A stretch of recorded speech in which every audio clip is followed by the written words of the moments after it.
Michael Franzese's story is one of transformation, but it is also a study in the enduring power of loyalty and secrecy within organized crime. As a former capo regime in the notorious Colombo crime family, Franzese was bound by a set of rules and traditions that shaped his life from the inside out. Central to this world is the code of Omerta, a vow of silence that goes deeper than any ordinary promise.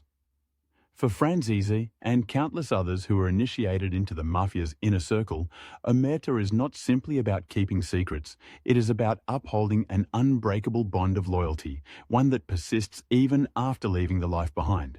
At the heart of Omerta is the idea that members must never speak openly about the organization's operations, its members, or its crimes, including murder.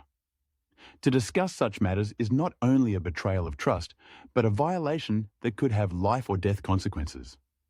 Michael Franzese has explained that the oath he swore was explicit. You are never to admit that the life even exists, and you are never to betray it in any way.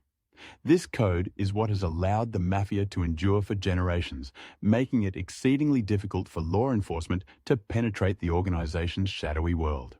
Even after stepping away from the Mafia in 1995, Franzese has remained steadfast in his commitment to this oath. The decision to leave was not taken lightly.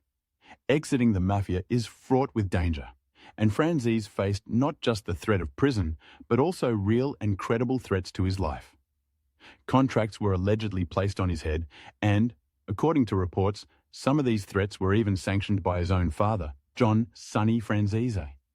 Despite these risks, he made the extraordinary choice not to enter witness protection, a system designed to shield defectors from retaliation. Instead, he chose to live openly, forging a new path as a motivational speaker and author. Yet, even as he shares his story with audiences around the world, Michael Franzese draws a clear line when it comes to certain subjects. He discusses his experiences, the structure of organized crime, and the psychological grip that the Mafia holds over its members. But when the conversation turns to specifics, details about murders or the identities of those involved, he remains resolutely silent. This is not simply a matter of self-preservation, though the risks are ever present. It is, above all, an expression of personal integrity, a reflection of the values instilled in him during his years inside the Mafia. For Franzese, speaking about murders would not just endanger himself, it would also violate the foundational principle of Omerta. In the Mafia's worldview, silence is more than a tactic, it is a virtue. Breaking Omerta is seen as the ultimate betrayal, one that severs all remaining ties to the Brotherhood and marks the individual as a target for retribution.